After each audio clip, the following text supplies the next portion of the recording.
So Google খুলে news check করলেই একটা নাম সবখানেই ঘুরে বেড়াচ্ছে, Donald Trump and Donald Trump. আর তার সঙ্গে আলোচনার কেন্দ্রে রয়েছে শুধুমাত্র ভারত।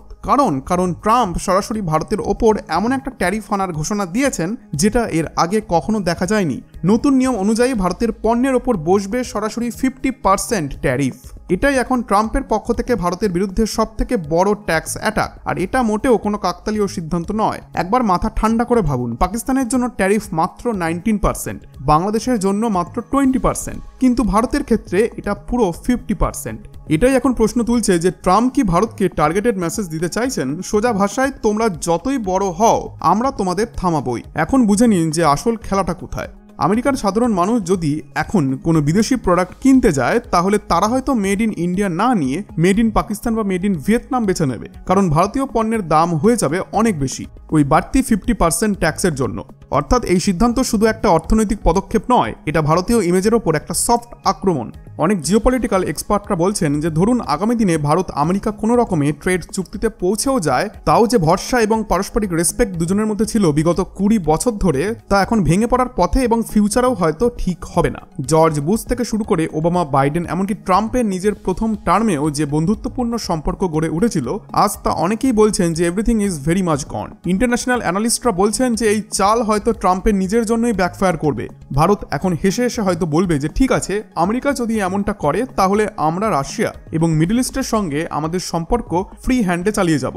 আর তখন আমেরিকার হাত পুরোপুরি খালি। তাহলে আসল প্রশ্নটা কি? এখন সবার মাথায় একটাই প্রশ্ন ঘুরছে যে ট্রাম্প এমনটা কেন করলেন? এই 50% ট্যারিফ বসানোর পেছনে আসল কারণটা কি? এটা কি শুধুই ব্যবসার প্রশ্ন নাকি কোনো বড় অর্থনৈতিক গেমও রয়েছে? উত্তরটা সহজ নয়, কিন্তু এটুকু বলা যায় যে ভারতকে বাধা দেওয়ার খেলা আবার শুরু হয়ে গেছে। বন্ধুরা, সম্পূর্ণ ডেভেলপমেন্ট কি তা জানতে ভিডিওটি অবশ্যই শেষ পর্যন্ত দেখুন। তো রিসেন্টলি ভারতের ওপর 25% ট্যারিফ কার্যকর হয়েছে। ট্রাম্প প্রশাসনের ঘোষণা অনুযায়ী এই ট্যারিফ 26 আগস্ট থেকে 50% হয়ে যাবে, অর্থাৎ কিছুটা সময় এখনো বাকি। কিন্তু এটাও মাথায় রাখতে হবে যে ট্রাম্প সবসময় একটা বার্গেনিং বা ব্ল্যাকমেইলিং গেম খেলে থাকেন। তিনি একটা ডেডলাইন দেন, একটা চাপ তৈরি করেন যেন ভারত তার শর্ত মেনে নেয়। কিন্তু প্রশ্ন হচ্ছে যে ট্রাম্প আদতে চাইছেনটা কি? এর উত্তর স্পষ্ট যে তার লক্ষ্য দুইটি। ভারতের কৃষি বাজারে আমেরিকার কোম্পানিগুলির প্রবেশাধিকার। ট্রাম্প চান ভারতের কৃষিপণ্য মার্কেট থেকে ভারতীয় কৃষকদের অংশ কমানো হোক এবং সেই জায়গায় আমেরিকান প্রোডাক্টসে বাজার ভরে উঠুক। ভারতের কৃষিখাত, বিশেষ করে যেটা এখনো অনেক অংশেই লোকাল ফার্মারদের উপর নির্ভরশীল, সেখানে ইউএস কোম্পানিগুলি ঢুকে পড়ুক। এটাই ট্রাম্পের অন্যতম এজেন্ডা। দ্বিতীয় হচ্ছে রাশিয়া ইউক্রেন যুদ্ধ থামাতে ভারতের ওপর চাপ। ভ্লাদিমির পুতিন ট্রাম্পের কথায় এখন আর বিশেষ গুরুত্ব দিচ্ছেন না, তাই ট্রাম্প চাইছেন ভারত রাশিয়ার উপর চাপ সৃষ্টি করুক যাতে একটা সিজফায়ার হয়। কিন্তু ভারতের প্রধানমন্ত্রী মোদি পুরো ব্যাপারটা বুঝে ফেলেছেন। যতটা বোঝা যাচ্ছে তিনি স্পষ্ট করে দিয়েছেন যে আমেরিকার এই দাবিগুলি, বিশেষ করে কৃষি খাতে প্রবেশের বিষয়টি ভারত মানতে প্রস্তুত নয়। ভারতের কৃষি খাত এখনো হয়তো আমেরিকার মতো বড় বড় কোম্পানির সঙ্গে প্রতিযোগিতা করতে প্রস্তুত নয়, কিন্তু অ্যামাজন, ওয়ালমার্টের মতো ব্র্যান্ডগুলি ভারতীয় মার্কেটে ইতিমধ্যেই ঢুকে পড়েছে। আর এর ফলে আমেরিকান পণ্যের প্রতি এক ধরনের ঝোঁক তৈরি হচ্ছে। তবে পুরো কৃষি মার্কেটের নিয়ন্ত্রণ আমেরিকার হাতে তুলে দেওয়ার অর্থ হবে যে স্থানীয় কৃষকদের শেষ করে ফেলা এবং ভারতের খাদ্য নিরাপত্তাকে দুর্বল করা। এবং সরকার স্পষ্টভাবে বুঝে নিয়েছে যে এই প্রবেশাধিকার দেওয়া যাবে না, এটা কোনোভাবেই সম্ভব নয়। কিন্তু সমস্যা এখানেই শেষ নয়। যদি ভারত রাশিয়াকে চাপ দেওয়ার জন্য প্রস্তুত না হয় এবং যুদ্ধ চালিয়ে যেতে রাশিয়া আগ্রহী থাকে, তাহলে আমাদের প্রস্তুত থাকতে হবে এমন একটি ভবিষ্যতের জন্য যেখানে ভারত থেকে আমেরিকায় এক্সপোর্ট বহুলাংশে হ্রাস পাবে। এখন আপনার মনে স্বাভাবিকভাবেই একটা প্রশ্ন আসবে যে ট্রাম্প সব চাপ শুধু ভারতের ওপরেই কেন দিচ্ছেন, চীনের ওপর কেন নয়?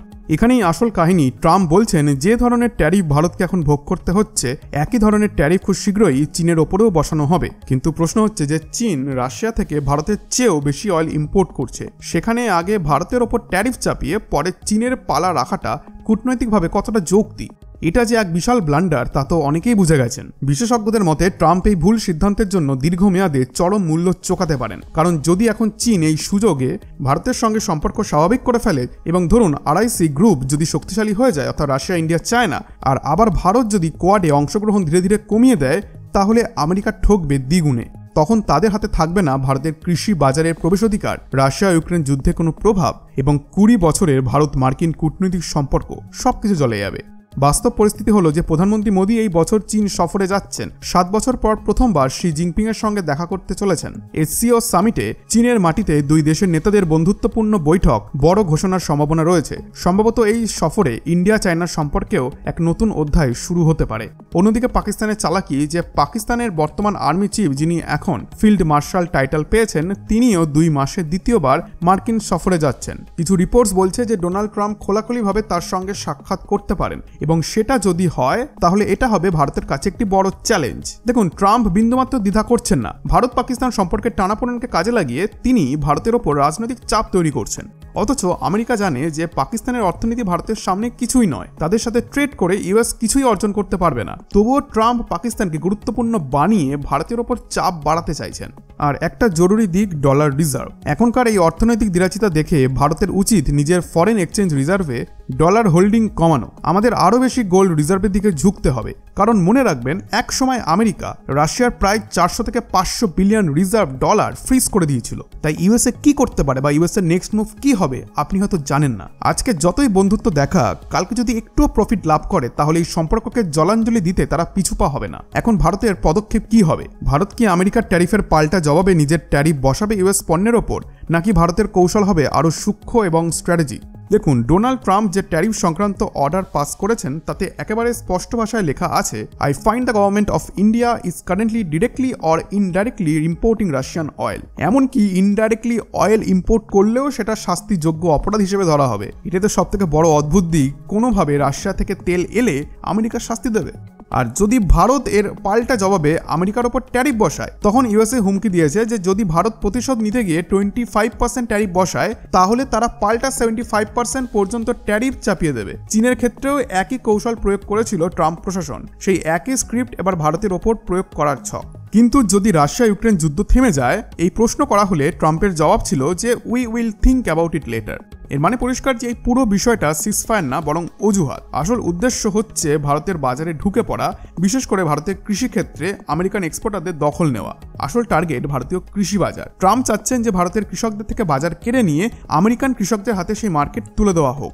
এটা কোনো একটা ট্রেড ইস্যু নয়, এটা এক ধরনের আর্থিক ডমিনেন্স, যেখানে এক দেশের কৃষিনীতি অন্য দেশের স্বার্থে বদলে দিতে চায় আমেরিকা।